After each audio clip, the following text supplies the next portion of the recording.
بسم اللہ الرحمن الرحیم۔ السلام علیکم ورحمۃ اللہ وبرکاتہ۔ کتاب اساس النحو، آج ہم اساس النحو کتاب کے ساتھ حاضر ہیں۔ آج انشاءاللہ الکریم ہم 15واں سبق پڑھیں گے۔ کتاب کا پیج نمبر 58 نکال۔ 15ویں سبق کے اندر ہم کیا پڑھیں گے؟ اسماء معربہ کی اعرابی حالتوں کا بیان، یعنی جو ہم نے اس میں معرب پڑھے ہیں اس کا ہم نے اعراب بھی پڑھا ہے، مرفوع، منصوب اور مجرور، کہ اس میں معرب مرفوع بھی ہوتا ہے، حالت رفعی میں بھی ہوتا ہے، حالت نصبی میں بھی ہوتا ہے جس کو ہم منصوب کہتے ہیں، حالت جری میں بھی ہوتا ہے جس کو ہم مجرور کہتے ہیں۔ آج ہم اس میں معرب کی اقسام پڑھیں گے۔ اس میں معرب کس حالت میں ہو تو اس کی حالت رفعی کیسے آتی ہے، حالت نصبی کیسے آتی ہے، حالت جری کیسے آتی ہے۔ آج انشاءاللہ الکریم ہم اس سبق کے اندر اس میں معرب کی اعرابی حالتوں کو پڑھیں گے۔ اب اس ٹیبل کو آپ نے یاد کیسے کرنا ہے، سمجھنا کیسے ہے، وہ میں آپ کو بتاتا ہوں۔ یہ دیکھیے، ہر ٹیبل کا جو پہلا کالم ہے اس کے اندر اس میں معرب کا نام دیا گیا ہے۔ یہ سارے اس میں معرب ہیں، ٹھیک ہے۔ اب یہ 1 2 3، یہ 3 اس میں معرب ایسے ہیں، یہ ہیں 3 الگ الگ ہیں، لیکن ان تینوں اسماء معربہ کی حالت رفعی، یعنی جب یہ مرفوع ہوں گے تو ان کی حالت رفعی کیسے آئے گی، اس کی نشانی کیا ہے، علامت کیا ہے، تو آپ نے یوں یاد کرنا ہے۔ اس میں معرب پہلا کون سا ہے؟ مفرد منصرف صحیح۔ اب یہ مفرد منصرف صحیح کیا ہوتا ہے، اس کی ڈیٹیل آگے چل کے آپ انشاءاللہ پڑھ لیں گے۔ مفرد واحد کو کہتے ہیں جو تثنیہ و جمع نہ ہو، اور منصرف اس کو کہتے ہیں وہ اسم جس پر کسرہ اور تنوین آ سکتی ہو، اور صحیح کیا ہو؟ جس کے اندر حرف علت نہ ہو، اسے کہتے ہیں صحیح۔ تو مفرد منصرف صحیح وہ ہوگا۔ اب اس کی حالت رفعی علامت کیا دی گئی ہے؟ ضمہ۔ تو ہم یوں کہیں گے مفرد منصرف صحیح کی حالت رفعی ضمہ سے آتی ہے۔ کس سے آتی ہے؟ ضمہ سے آتی ہے۔ اور ضمہ کس کو کہتے ہیں؟ پیش کو۔ یہ دیکھیے نیچے مثال ہے، جاء زیدن۔ اب یہاں پہ زید اس میں معرب ہے، یہاں جاء فعل ہے، زید اس کا فاعل بن رہا ہے، اور آپ کو پتہ ہے فاعل ہمیشہ مرفوع ہوتا ہے، تو اس کی حالت رفعی کیسے آئے گی؟ ضمہ کے ساتھ آئے گی۔ زیدن، دو پیشیں آ رہی ہیں، ضمہ آ رہی ہے۔ حالت نصبی، مفرد منصرف صحیح کی حالت نصبی فتحہ سے آئے گی۔ نشانی کیا ہے؟ فتحہ، جیسا کہ رأیت زیدن، ٹھیک ہے۔ اور حالت جری کیسے آئے گی؟ کسرہ سے، مررت بزیدن، جاء زیدن، رأیت زیدن، مررت بزیدن۔ آپ نے یاد اس طریقے سے کرنا ہے، مفرد منصرف صحیح کی حالت رفعی ضمہ سے، حالت نصبی فتحہ سے، حالت جری کسرہ سے۔ جیسا کہ حالت رفعی کی مثال جاء زیدن، حالت نصبی کی مثال رأیت زیدن، حالت جری کی مثال مررت بزید۔ اسی طرح دوسرا اس میں معرب، ان تینوں اسماء معربہ کی حالت رفعی ضمہ سے آتی ہے، اور ضمہ لفظی ہوتا ہے، یعنی وہ پیش جو ہے وہ لفظوں میں آپ کو لکھی ہوئی نظر آئے گی، ٹھیک ہے، ضمہ سے آتی ہے۔ اب یہاں دیکھیے جاء ظبیٌ، اب یہ قائم مقام صحیح کیا ہوتا ہے؟ یعنی جو صحیح تو نہیں ہوتا لیکن صحیح کا نائب ہوتا ہے، صحیح کا متبادل کہہ لیں، یا صحیح کے جیسے امام صاحب نہ ہو تو متبادل کے طور پر جو مصلی پہ آتا ہوتا ہے اسے نائب امام کہتے ہیں، قائم مقام امام کہتے ہیں۔ تو یوں کہہ لیں یہ صحیح تو نہیں ہے، اصل امام تو نہیں ہے، لیکن امام نہ ہونے کی صورت میں جو آتا ہے اسے پھر قائم مقام کہتے ہیں، نائب کہتے ہیں۔ تو یوں یہ قائم مقام صحیح ہے۔ قائم مقام صحیح نحوی اصطلاح میں کہتے کس کو ہیں؟ وہ کلمہ جس کے آخر میں حرف علت ہو، ٹھیک ہے، اس کو قائم مقام صحیح کہتے ہیں۔ جیسا کہ جاء ظبیٌ، ٹھیک ہے، ظبیٌ یا کے اوپر ضمہ آ رہی ہے، رأیت ظبیًا یا کے اوپر نصب آ رہی ہے، فتحہ آ رہی ہے، ٹھیک ہے، مررت بظبیٍ یا کے اوپر کسرہ آ رہی ہے۔ تو حالت رفعی قائم مقام صحیح کی حالت رفعی ضمہ سے، جاء ظبیٌ حالت نصبی فتحہ سے، رأیت ظبیًا، اور حالت جری کسرہ سے، مررت بظبیٍ۔ جمع مکسر منصرف کو کیسے پڑھیں گے؟ اس کی حالت رفعی بھی ضمہ سے، حالت نصبی فتحہ سے، اور حالت جری کسرہ سے آتی ہے۔ جیسا کہ جاء رجال، رأیت رجالا، مررت برجال۔ جمع مکسر منصرف کیا ہوتا ہے؟ جمع مکسر یا آپ پیچھے پڑھ چکے ہیں، منصرف بھی میں آپ کو پہلے بتا چکا ہوں۔ اب آگے پھر ہیڈنگ لگی ہوئی ہے۔ اب اس ہیڈنگ کا مطلب یہ ہے کہ اس سے آگے جو اسماء معربہ بیان کیے جا رہے ہیں ان کی اعرابی حالت الگ ہوگی۔ ان تین کی ایک جیسی تھی تو اس لیے ان تینوں کو اکٹھا بیان کر دیا۔ اب آگے جمع مؤنث سالم کی الگ حالت ہے۔ جمع مؤنث سالم کی حالت رفعی ضمہ سے آتی ہے، جیسے جاء مسلماتن، تا کے اوپر ضمہ ہے۔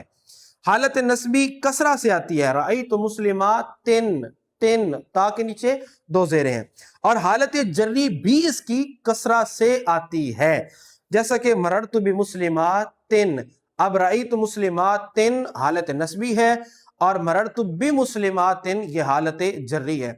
اب ایک ابتدائی طالب علم کے ذہن میں سوال آ سکتا ہے کہ بھائی ہمیں پتہ کیسے چلے گا کہ یہ حالت نسبی ہے یا حالت رفعی ہے؟ تو آپ کو پتہ چلے گا اس کے عامل سے، اگر آپ کو عامل کی پہچان ہے تو آپ کو پتہ چل جائے گا۔ اچھا، مزید آسان کر کے بتا دوں، مجرور دو ہی وجہ سے ہو سکتا ہے، یا تو اس سے پہلے حرف جر ہوتا ہے، وہ آپ پڑھ چکے ہیں، باؤ تاؤ کاف و لام و واو منز و مزخلا ربا حاشا من عدا، یہ والا شعر آپ یاد کر چکے ہیں۔ تو ان میں سے کوئی آ جائے، اس سے پہلے ان میں سے کوئی حرف ہو، یا اس سے پہلے کوئی اسم آ جائے جو اس کی طرف مضاف ہو رہا ہو، تو یہ مضاف الیہ ہونے کی وجہ سے مجرور ہوگا۔ اس وقت ہم اس کو کہیں گے مسلمات، یہاں حالت جری میں ہے۔ یہاں دیکھیے بی مسلمات، با آ گیا جو کہ حرف جر ہے، تو یہ حالت جری میں ہے۔ اگر ان میں سے، ان دونوں چیزوں میں سے، یعنی نہ حرف جر ہو نہ اس سے پہلے اسم مضاف ہو رہا ہو، تو جب یہ دونوں چیزیں نہ ہوں تو وہاں پھر اگر پڑھا جا رہا ہے تو پیچھے کوئی نہ کوئی فعل اس کا عامل ہوگا، یا اس کا مفعول بھی بن رہا ہوگا، اور یہ مفعول بھی ہونے کی وجہ سے منصوب ہوگا۔ کیونکہ مفعول بھی منصوب ہوتا ہے تو اس کو ہم پھر کہیں گے کہ یہ حالت نسبی میں، جیسے رأیتو، میں نے دیکھا۔ اب دیکھنے والا کون ہے؟ میں۔ فعل کے لیے فاعل موجود ہے، میں نے دیکھا۔ کس کو دیکھا؟ مسلمات، مسلمان عورتوں کو دیکھا۔ اب مسلمان عورتیں یہ میرا مفعول بھی بن رہی ہیں، ٹھیک ہے، میں نے مسلمان عورتوں کو دیکھا۔ اب مسلمات یہ مفعول بھی بن رہا ہے، مفعول بھی جب بن رہا ہے تو ہم اس کو کہیں گے کہ یہ حالت نسبی میں ہے۔ اسی طرح اگلے پیج پہ آ جائیں، غیر منصرف۔ اب غیر منصرف کیا ہوتا ہے؟ یہ میں پہلے آپ کو منصرف کی تعریف سمجھا چکا ہوں کہ وہ اسم جس پر کسرہ اور تنوین آ سکتی ہو اسے منصرف کہتے ہیں، جس پر کسرہ اور تنوین نہ آ سکتی ہو اسے غیر منصرف کہتے ہیں۔ نیچے حاشیے میں بھی آپ اس کی تعریف کو پڑھ سکتے ہیں۔ غیر منصرف کی حالت رفعی ضمہ سے، جیسا کہ جاء احمد، جاء احمد۔ اب یہاں احمد نہیں کہا، کیوں؟ ہم نے غیر منصرف کی تعریف ہی یہ پڑھی ہے۔ غیر منصرف کی یہ نشانی ہے کہ اس پر کسرہ اور تنوین نہیں آتی۔ تو یہاں تنوین کس کو کہتے ہیں؟ دو زبر، دو زیر، دو پیش کو، تو یہ چیز نہیں آئے گی، اور کسرہ بھی نہیں آئے گی، زیر بھی نہیں آئے گی۔ اچھا، حالت نسبی فتحہ سے آتی ہے، ٹھیک ہے، رأیت احمد، رأیت احمد۔ اور حالت جری فتح سے آتی ہے، کیونکہ کسرہ تو آ نہیں سکتی، پھر فتح سے آ رہی ہے۔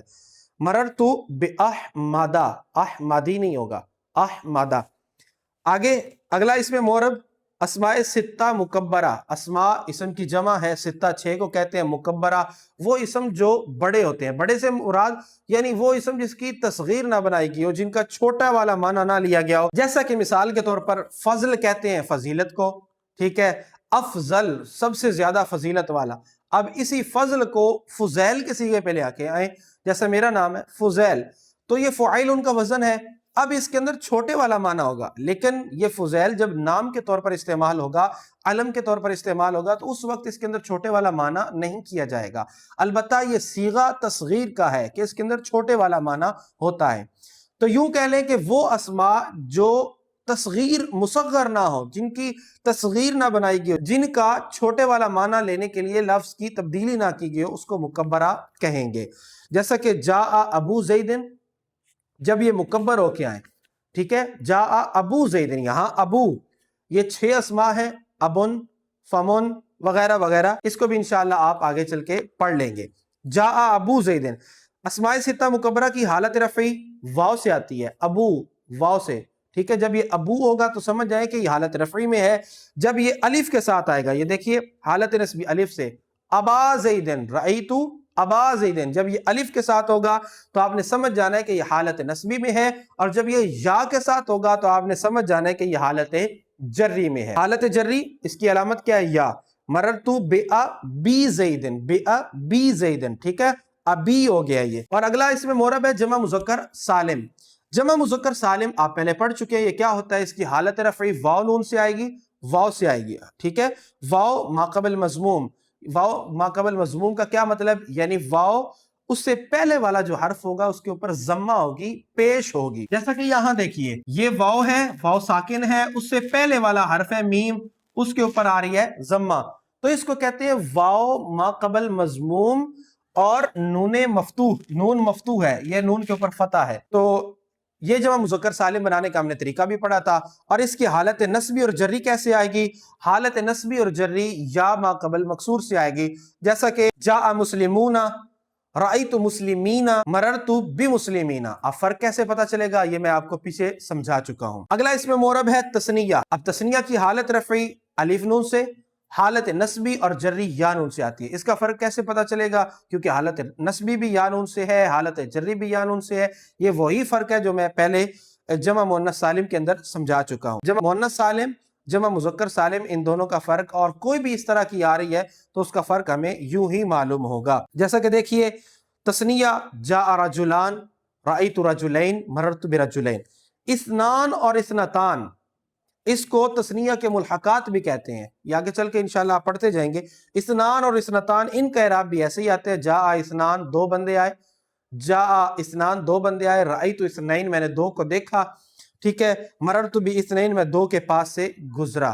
اسی طرح اثنتان یہ مؤنث کے لیے ہوتا ہے، دو عورتوں کے لیے ہوتا ہے۔ اس سبق کے اندر ہم نے 9 چیزوں کا اعراب پڑھا ہے، مزید بھی انشاءاللہ ہم آگے چل کے دیگر کتابوں کے اندر پڑھیں گے۔ آج کا ہمارا سبق مکمل ہوا، انشاءاللہ الکریم اگلے سبق کے ساتھ پھر ملیں گے۔ مع السلامۃ، الی اللقاء، السلام علیکم ورحمۃ اللہ وبرکاتہ۔